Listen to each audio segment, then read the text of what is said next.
First ever factory outlet, Chandanagar, Mukunda Jewelers, opening soon. No making charges.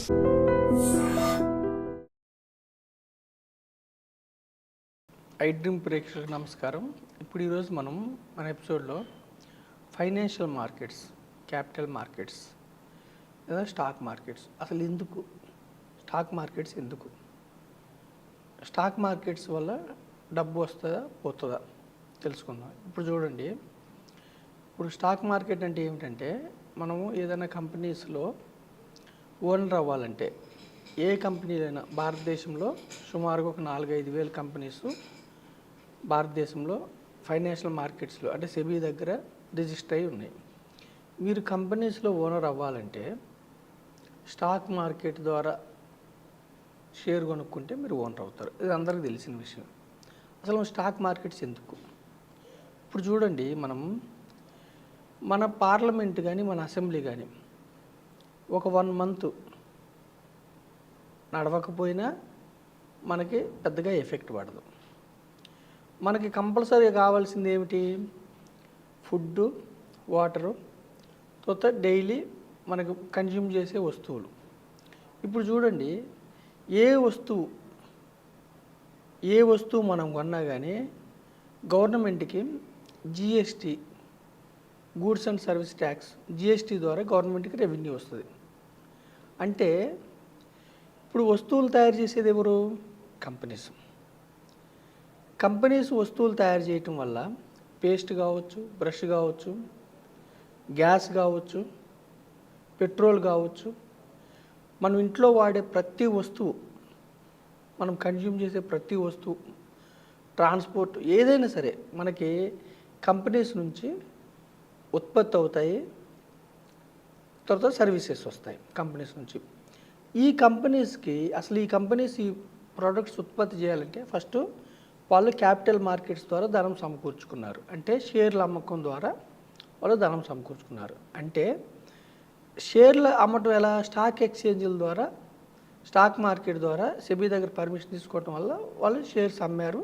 వాళ్ళకి కంపెనీస్కి డబ్బు సమకూరింది, expand చేశారు. ఒకప్పుడు 30-40 ఏళ్ళ క్రిందట మన దేశంలో బ్యాంక్స్ చాలా తక్కువ. అంటే మనం బ్యాంకులో ఉన్న డబ్బుని విత్డ్రా చేయాలన్నా, మనం బ్యాంకులో డబ్బులు వేయాలన్నా కానీ గంటలు నిలబడి, నేను చిన్నగా ఉన్నప్పుడు అయితే నేను అరౌండ్ నాకు 18-20 ఇయర్స్ ఉన్నప్పుడు నా అకౌంట్లో డబ్బులు నేను తీసుకోవాలన్నా కానీ ఒక గంట సేపు లైన్లో నుంచొని తీసుకోవాల్సి వచ్చేది. అలా ఉండేవి. అంటే బ్యాంక్స్ లిమిటెడ్గా ఉండేవి. మాకు అప్పుడు ఫోన్ సౌకర్యం కూడా లేదు. ఒకప్పుడు టెలివిజన్ కూడా సౌకర్యం లేదు. అంటే ఎప్పుడైతే మన దేశంలో 92 తర్వాత అంటే పివి నరసింహారావు గారు, మన్మోహన్ సింగ్ గారు ఆర్థిక విధానాలు సరళీకరణ చేసి స్టాక్ మార్కెట్లో ఎఫ్డిఐ పెట్టుబడులు, ఫారిన్ ఇన్స్టిట్యూషనల్ ఇన్వెస్టర్స్ పెట్టుబడులు స్టాక్ మార్కెట్లోకి రావటం వలన ఫారిన్ ఇన్స్టిట్యూషనల్ ఇన్వెస్టర్స్ ఎఫ్ఐఐలు, ఫారిన్ డైరెక్ట్ ఇన్వెస్ట్మెంట్స్ రావటం వల్ల కంపెనీస్ ఎక్స్పాండ్ చేయడానికి మూలధనం, క్యాపిటల్ ధనం వచ్చింది. దానివల్ల ఏమైంది? మన యొక్క దేశ స్వరూపమే మారిపోయింది. ఒకప్పుడు ఫోన్ అంటే కేవలం బిఎస్ఎన్ఎల్ మాత్రమే ఉండేది. అంటే మనకి ఇన్కమింగ్ రావడానికి కూడా ఛార్జెస్ పడేవి. ఇప్పుడు ఐడియా, ఎయిర్టెల్, జియో ఒకప్పుడు ఇన్కమింగ్ కాల్కే నిమిషానికి 10 రూపాయలు పడేవి. ఇప్పుడు అన్లిమిటెడ్, కొంత లిమిటెడ్ ఛార్జ్తో unlimited data, unlimited calls. Bankings ఇప్పుడు విపరీతమైన మార్పులు. అంటే ఏటీఎంల ద్వారా డబ్బు చేసుకోవటం కానీ, నెట్ బ్యాంకింగ్ కానీ, అంటే ఇవన్నీ కేవలం కంపెనీస్కి డబ్బులు రావటం వల్లనే ఎక్స్పాండ్ అయింది. అంటే ఎంప్లాయ్మెంట్ పెరిగింది. ప్రైవేట్ కంపెనీస్ రావటం వల్ల, ఇన్ని కంపెనీస్ రావటం వల్ల ఎంప్లాయ్మెంట్ పెరిగింది, ప్రజలకి జీవన సౌకర్యాలు మెరుగైనవి. సో స్టాక్ మార్కెట్ అనేది ఆర్థిక వ్యవస్థకి మిర్రర్. మన దేశ ఎకానమీకి స్టాక్ మార్కెట్ అనేది చాలా కీలకం. స్టాక్ మార్కెట్ నుంచి క్యాపిటల్ మార్కెట్స్కి డబ్బు రావటం వల్ల కంపెనీస్ ఎక్స్పాండ్ అయినాయి. కొన్ని కంపెనీస్ నష్టాలు వచ్చి బయటికి వెళ్ళిపోతాయి, కొన్ని కంపెనీస్ ఫ్లరిష్ అవుతాయి.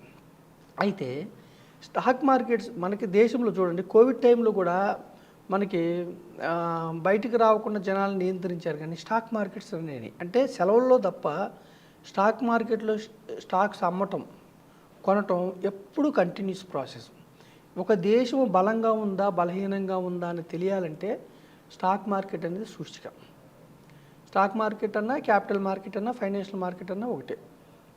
అయితే మనము అసలు స్టాక్ మార్కెట్ మనం ఎలా అర్థం చేసుకోవాలంటే, ఒక కంపెనీలో ఓనర్సు షేర్స్ ఇస్తారు ప్రజలకి, డబ్బులు సమీకరించుకుంటారు, దానికి సమానంగా షేర్స్ ఇస్తారు. ప్రతి ఒక్కరికి ఓటింగ్ రైట్స్ సమానంగా ఉంటాయి. లాభాలు వచ్చినప్పుడు ఒక షేర్కి 10 రూపాయల లాభం పంచాలంటే అందరికీ 10 రూపాయలే. అంటే ఈక్వల్ ఆపర్చునిటీ. అంటే డెమోక్రసీలో బిగ్గెస్ట్ డెమోక్రసీ ఏమిటంటే స్టాక్ మార్కెట్. సో మనం ఇక్కడ మనం స్టాక్ మార్కెట్ని ఏ విధంగా అర్థం చేసుకోవాలంటే, ఒక మంచి బ్లూ చిప్ కంపెనీస్లో ఒక పేద వ్యక్తి, ఒక మధ్యతరగతి వ్యక్తి, అతను డిస్క్రిమినేషన్ లేకుండా మేలా ఫీమేలా, అతని ఏరియా ఎక్కడి వ్యక్తి, దేశంలో ఎక్కడి వ్యక్తి అయినా సరే, మనకు ఒక కంపెనీలో ఓనర్షిప్ తీసుకోవాలంటే బ్యాంక్స్లో కానీ, హాస్పిటల్స్లో కానీ, ఫార్మా కంపెనీస్లో కానీ, పెద్ద పెద్ద కంపెనీస్, మీరు ఏదైనా కంపెనీస్లో మీరు ఓనర్షిప్ తీసుకోవాలంటే మీకు వివక్ష లేకుండా మీరు కంపెనీస్లో ఓనర్షిప్ తీసుకునే అవకాశం స్టాక్ మార్కెట్, స్టాక్ ఎక్స్చేంజ్ మనకు కల్పిస్తుంది, మన దేశం కల్పిస్తుంది. సో ప్రజలు ఇక్కడ అర్థం చేసుకోవాల్సింది ఏమిటంటే, మరి స్టాక్ మార్కెట్లో ఎందుకు ప్రజలు ఎక్కువ మంది రావట్లేదు? ఎందుకు రావట్లేదంటే, స్టాక్ మార్కెట్లో రిస్క్ ఉంటుంది. రిస్క్ అంటే డబ్బులు నష్టపోతారు. ఇప్పుడు ట్రేడింగ్లో మొత్తం డబ్బులు పోతాయి. చాలామంది ట్రేడింగ్ చేసుకొని ట్రేడింగ్ని అవాయిడ్ చేసేసేయండి. స్టాక్ మార్కెట్ అనలోనే ట్రేడింగ్ ఉంటుంది, ఇన్వెస్ట్మెంట్ ఉంటుంది. అసలు ట్రేడింగ్ అనే మాటని మీరు అవాయిడ్ చేయండి. ట్రేడింగ్ వల్ల ఏమైందంటే, వస్తే డబ్బులు బాగా వస్తాయి, లేదంటే డబ్బులు మొత్తం పోతాయి. ట్రేడింగ్లో సక్సెస్ రేట్ చాలా తక్కువ. 95% పీపుల్కి డబ్బులు పోతున్నాయి. కొంతమంది సూసైడ్లు చేసుకుంటున్నారు, కొంతమంది ఒక తరం అప్పుల్లోకి వెళ్ళిపోయి వెనకబడిపోతున్నారు. కాబట్టి నా ఎపిసోడ్ ద్వారా నేను ఏం తెలియజెప్తుంటే, మధ్యతరగతి ప్రజలకి మీరు అప్పుల్లోకి వెళ్ళకూడదు, ఇన్వెస్ట్ చేసుకుని సంపాదించుకోవాలన్నది నా ఉద్దేశం. అందుకని ట్రేడింగ్ని అవాయిడ్ చేయండి. ఇంట్రాడే కావచ్చు, ఫ్యూచర్ అండ్ ఆప్షన్స్. మీరు ట్రేడింగ్, ఇన్వెస్ట్మెంట్ డిఫరెన్స్ తెలుసుకోండి. ట్రేడింగ్ని అవాయిడ్ చేయండి, ఇన్వెస్ట్మెంట్ చేయండి. ఇన్వెస్ట్మెంట్ కూడా ఏం చేయమంటున్నాను, నేను ఏమంటున్నానంటే, ఒకే కంపెనీలో మీరు ఇన్వెస్ట్ చేస్తే, ఇప్పుడు 4-5 వేల కంపెనీస్ ఉన్నాయి. ఏ కంపెనీ బాగుంది, ఏ రంగం బాగుంది, ఏ కంపెనీకి లాభాలు వస్తున్నాయి తెలియాలంటే మీకు చాలా రీసెర్చ్ కావాలి, జ్ఞానం కావాలి. దానికి మనకి సామాన్య మానవులకి కష్టమైద్ది. స్టాక్ మార్కెట్లో కూడా ఎప్పుడు రిస్క్ ఉంటుంది. ఇప్పుడు చూడండి, మీరు గమనించండి, రిస్క్ ఎట్లా అంటే, మీ దగ్గర 10 లక్షలు ఉన్నాయి అనుకోండి, మనం ఏం చేస్తాము, ఎస్బీఐ బ్యాంక్లోనో, కోటక్ బ్యాంక్లోనో, హెచ్డిఎఫ్సి బ్యాంక్లోనో, టాప్ మోస్ట్ బ్యాంకుల్లో మనం డిపాజిట్ చేస్తాం. ఎందుకు? వడ్డీ వస్తుందని. ఇప్పుడు 10 లక్షలు చేసామనుకోండి, 1,00,000 చేస్తే సంవత్సరం తర్వాత 7,000 వస్తుంది, 7% వేసుకుంటే. అంటే 10 లక్షలు చేస్తే 70,000 వస్తుంది. ఏ బ్యాంకులో చేసినా వస్తుంది. ఇక్కడ డిపాజిటర్ అంటారు, రిస్కే ఉండదు. ఇక్కడ మీ అసలు తగ్గదు, వడ్డీ తగ్గదు, రాసి ఇచ్చిస్తారు. మరి మీరు ఎస్బీఐలో డిపాజిట్ చేశారనుకోండి, ఉదాహరణ కోసం నేను ఎస్బీఐ అని అంటున్నాను. ఎస్బీఐ మంచి బ్యాంక్ అని మీరు నమ్మారు, డిపాజిట్ చేశారు. అలాంటప్పుడు మరి ఎస్బీఐ బ్యాంకులో షేర్ కొనుక్కోవచ్చు కదా, లేదా కోటక్ బ్యాంకులో షేర్ కొనుక్కోవచ్చు కదా, యాక్సిస్లో కొనుక్కోవచ్చు కదా, ఐసిఐసిఐ కొనుక్కోవచ్చు కదా. మరి అవి మంచి బ్యాంకులు, డిపాజిట్ చేస్తే వడ్డీ ఇస్తారని మీరు నమ్మినప్పుడు అదే బ్యాంకులో మీరు షేర్లు కొనుక్కోవచ్చు కదా.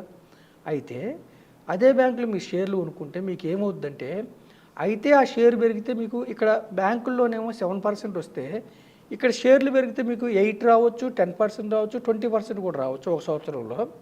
ఒకవేళ ఆ షేర్ తగ్గితే -10 రావచ్చు, -20 రావచ్చు, -30 రావచ్చు. ఇది రిస్క్, మీరు అర్థం చేసుకోండి. అంటే మీరు ఎస్బీఐ బ్యాంక్లో డిపాజిట్ చేసే బదులు ఎస్బీఐ బ్యాంక్ షేర్ కొనుక్కుంటే అయితే మీకు డిపాజిట్ రేట్ కంటే ఎక్కువ రావచ్చు, లేదా 10% మైనస్, 20% మైనస్, 30% మైనస్ కూడా రావచ్చు. ఆ రిస్క్ ఉంటుంది. అందుకని ప్రజలు ఏం చేస్తున్నారు, 140 కోట్ల మంది ప్రజల్లో ఒక 10 కోట్ల మంది, 15 కోట్ల మంది మాత్రమే ఈక్విటీస్ అంటే షేర్లు, ఈక్విటీ మ్యూచువల్ ఫండ్లు పెడుతున్నారు. ఎందుకు పెడుతున్నారంటే వాళ్ళకి తెలియదుకే కాదు, షేర్స్లో, ఈక్విటీస్లో రిస్క్ ఉంటుంది. అంటే తగ్గొచ్చు, అసలు తగ్గొచ్చు. అసలు తగ్గినప్పుడు ఏంటి, వీళ్ళకి సడన్గా అవసరం 10 లక్షలు పెట్టారు, ఒక 20% మైనస్ అయింది అనుకోండి, ఓకేనండి, అంటే 2 lakhs మైనస్ అయింది, 8 లక్షలే అసలు అయింది. అప్పుడు వీళ్ళకి సడన్గా డబ్బు అవసరం అయింది. అప్పుడు ఏం చేస్తారు, వీళ్ళు నష్టాలు అమ్ముకోవాలి. అందుకనే రిస్క్ అంటే ఈ విధంగా రిస్క్ ఉంటుంది షేర్లలో. సో కొన్ని ఏమవుతాయి, కొన్ని కంపెనీస్ దివాలా కూడా వస్తాయి. ఇప్పుడు మన బ్యాంకింగ్ వ్యవస్థ స్ట్రాంగ్ ఉంది, ఒకప్పుడు కొన్ని బ్యాంక్స్ కూడా దివాలా తీసినాయి. అందుకనే కొన్ని కంపెనీస్ దివాలా తీస్తాయి. దివాలా తీసినప్పుడు షేర్ వాల్యూ 0 అయిపోద్ది. అందుకని ప్రజలు ఏం రిస్క్ అర్థం చేసుకోవాలి. అందుకని షేర్లలో మనం ఏం చెప్తున్నాం అంటే, సామాన్యమైన ప్రజలకి డైరెక్ట్గా ఒకటో రెండో షేర్లు కొనుక్కుంటే ఆ షేర్లు దివాళా తీస్తే మీ డబ్బు కూడా జీరో అయ్యే అవకాశం ఉంది. కాబట్టి మనం ఏం చేస్తున్నట్టు ఒక కంపెనీ షేరు 2 కంపెనీల షేర్ కాకుండా గ్రూప్ ఆఫ్ కంపెనీస్ మన నాలెడ్జ్ లేదు కాబట్టి మనం కొనకుండా మన తరఫున మ్యూచువల్ ఫండ్ సంస్థలు కొంటే దాన్ని ఏమంటారంటే డైవర్సిఫైడ్ ఈక్విటీ మ్యూచువల్ ఫండ్స్ అంటారు. అప్పుడు టాప్ మోస్ట్ బ్యాంకింగ్స్లో పెడతారు, టాప్ మోస్ట్ ఫార్మా కంపెనీస్లో, టాప్ మోస్ట్ సెక్టార్స్లో వీళ్ళు ఇన్వెస్ట్ చేస్తారు. మనకు ఒక ఫండ్ మేనేజర్ ఉంటాడు, ఒక రీసెర్చ్ టీం ఉంటుంది. మరి ఈక్విటీ మ్యూచువల్ ఫండ్ సంస్థలు ఏమన్నా చారిటీ చేస్తారంటే వాళ్ళు ఏం చారిటీ చేయరు. వాళ్ళ ఎక్స్పెన్స్ రేషియోని ఖర్చులు తీసుకుంటారు ఫండ్ మేనేజ్ చేసినందుకు. డిస్ట్రిబ్యూటర్స్ మేమేమైనా చారిటీ చేస్తున్నామంటే మాకు మిమ్మల్ని జాయిన్ చేసేందుకు మాకు స్మాల్ కమిషన్ ఉంటుంది. ఎవరు చారిటీ చేయట్లేదు, విన్ విన్ కాంబినేషన్. అయితే డైవర్సిఫైడ్ ఈక్విటీ మ్యూచువల్ ఫండ్లు ఏంటంటే మీ ప్రజలకు, సామాన్యమైన ప్రజల లాభం ఏంటంటే మీరు ఇంట్లో కూర్చున్నా కానీ మీరు ఒక 50 కంపెనీలో ఓనర్స్ అవుతారు.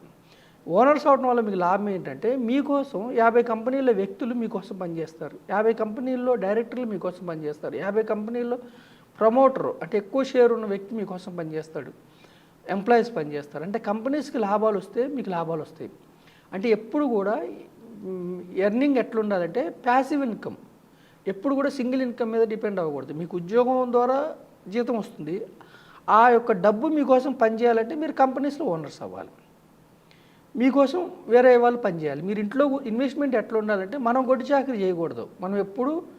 మనం హాయిగా ఇంట్లో కూర్చున్నా సరే మన కోసం వేరే వాళ్ళు పనిచేయాలి, అది ఇన్వెస్ట్మెంట్. స్పెక్యులేషన్ ట్రేడింగ్లో బుర్ర బద్దలైపోద్ది, డబ్బులు పోతాయి, ఇవద్దు. ఇన్వెస్ట్మెంట్ చేయండి. ఇన్వెస్ట్మెంట్ కూడా ఎక్కడ చేయమంటాం, మీరే రీసెర్చ్ చేస్తే మీకు మళ్ళీ బ్రెయిన్కి స్ట్రెస్ ఎక్కువ రావచ్చు. ఓన్గా సొంతగా స్టాక్స్ కొనుక్కుంటే జీరో కావచ్చు, లేదంటే అసలు ఉన్నట్టు 10 ఏళ్ళ వరకు రిటర్న్ కూడా రాకుండా మీరు పెట్టినట్టు కూడా ఉండొచ్చు. సో మెనీ ప్రాబబిలిటీస్ ఉంటాయి ఇక్కడ. అందుకే మనం ఏం చెప్తున్నామంటే డైవర్సిఫైడ్ ఈక్విటీ మ్యూచువల్ ఫండ్స్ తీసుకుంటే మీకు విపరీతంగా డైరెక్ట్ స్టాక్స్ కొన్నంత విపరీతంగా డబ్బు రాదు, కానీ జీరో కాదు.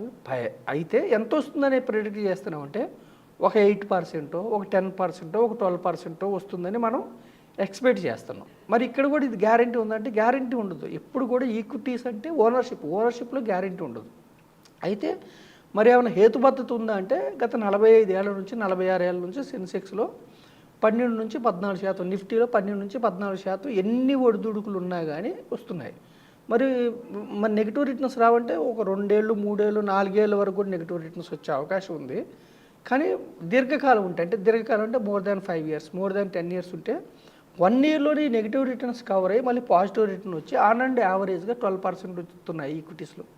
అంటే ఎప్పుడు కూడా షార్టర్ పీరియడ్లో మీకు డబ్బు నీడుంటే మీరు ఈక్విటీస్కి రావద్దు. షార్టర్ పీరియడ్లో ఒక 6 నెలల్లో మీ కూతురికి మ్యారేజ్ ఉంది, 6 నెలల్లోనే మీ పిల్లల్ని యూఎస్ పంపాలి, డబ్బు అవసరం ఉంది, ఇంకేదో ఉందనుకోండి, అప్పుడు మీరు ఈక్విటీస్కి రావద్దు. 6 నెలలు 1 ఇయర్ 2 ఇయర్స్ వరకు రావద్దు. అప్పుడు మీరు ఎఫ్డీలోనే పెట్టుకోండి, బ్యాంకుల్లోనే. దీర్ఘకాలం ఒక 10 ఏళ్ళు, ఒక 15 ఏళ్ళు, ఒక 20 ఏళ్ళు పవర్ ఆఫ్ కాంపౌండింగ్ వల్ల ఏమవుద్దంటే 12% వస్తే కూడా 12% అంటే బ్యాంక్ అంటే ఒక 5% ఎక్స్ట్రా అయినా కానీ 5% మీకు మిరాకిల్స్ జరుగుతాయి. పవర్ ఆఫ్ కాంపౌండింగ్ అంటే 12% వచ్చినా కానీ మీకు ప్రతి 6 సంవత్సరాలకి డబ్బు డబుల్ అవుతుంది అనమాట, మనం పెట్టిన లంసం అయితే. సిప్ అయితేనే సిప్ క్యాలిక్యులేట్ ఉంటుంది. సో మనం ఏమంటున్నామంటే రిస్క్ని అర్థం చేసుకోండి. స్టాక్ మార్కెట్స్ లేకపోతే మన దేశ ఎకానమీ ఉండదు. ఏ దేశ ఎకానమీ కూడా స్టాక్ మార్కెట్ లేకపోతే ఆ కంపెనీస్కి క్యాపిటల్ మార్కెట్స్ లేకపోతే డబ్బులు రావు. సో కంపెనీస్ వస్తువులు ప్రొడక్ట్ చేయాలన్నా కానీ, మనం సామాన్యమైన ప్రజలు, దేశంలో ఉన్న ప్రజలు కన్జ్యూమ్ చేయాలనే కానీ కంపెనీస్ కంపల్సరీ ఉండాలి. అంటే కంపెనీస్కి డబ్బులు ఎట్లా వస్తాయి, క్యాపిటల్ మార్కెట్స్ ద్వారానే వస్తాయి. సో మనం కన్జ్యూమ్ చేయటం వల్ల జిఎస్టీ వల్ల ఈ నెల మనకి 196 1.96 లక్ష కోట్లు గవర్నమెంట్కి రెవెన్యూ వచ్చింది జిఎస్టీ ద్వారా. ఎప్పుడైతే ప్రజలు కన్జ్యూమ్ చేస్తున్నారో గవర్నమెంట్ రెవెన్యూ వస్తుంది, గవర్నమెంట్ మళ్ళీ ఖర్చు పెడుతుంది. అంటే ఎకానమీ ముందుకెళ్ళాలంటే క్యాపిటల్ మార్కెట్స్ ఉండాలి. క్యాపిటల్ మార్కెట్స్ గ్యాంబ్లింగ్ కాదు, అది జూదం కాదని అర్థం చేసుకొని క్యాపిటల్ మార్కెట్స్ అంటే కంపెనీలో ఓనర్షిప్ అని మీరు ఇన్వెస్ట్మెంట్ చేసుకుంటే, అది కూడా డైవర్సిఫైడ్ ఈక్విటీ మ్యూచువల్ ఫండ్స్లో మీరు ఇన్వెస్ట్మెంట్ చేసుకుంటే over a period of time 10 years 15 years 20 ఇయర్స్లో మీరు ధనవంతులు అవడానికి మంచి అవకాశం ఉంది. అందుకని మనం ఈక్విటీ డైవర్సిఫైడ్ మ్యూచువల్ ఫండ్స్ నేను మీకు ఒక ఇన్వెస్ట్మెంట్ ఆప్షన్గా పరిచయం చేస్తున్నాను. గ్యాంబ్లింగ్, స్పెక్యులేషన్, ఇంట్రాడే ట్రేడింగ్ని మీరు అవాయిడ్ చేయమని చెప్తున్నాను. సంప్రదాయమైన బ్యాంక్ సేవింగ్స్ని కూడా అవాయిడ్ చేయండి. షార్టర్ పీరియడ్ అయితే మీరు బ్యాంక్ సేవింగ్స్, పోస్ట్ ఆఫీస్కి వెళ్ళొచ్చు. ఎండోమెంట్ పాలసీస్ అవాయిడ్ చేయండి. తీసుకుంటే టర్మ్ ప్లాను, హెల్త్ ఇన్సూరెన్స్ తీసుకోండి. So investment options, stock markets, capital markets ఎందుకు అవసరం అన్నది ఈ ఎపిసోడ్ ద్వారా మీరు అర్థం చేసుకుంటున్నారని నేను నమ్ముతున్నాను. Thank you.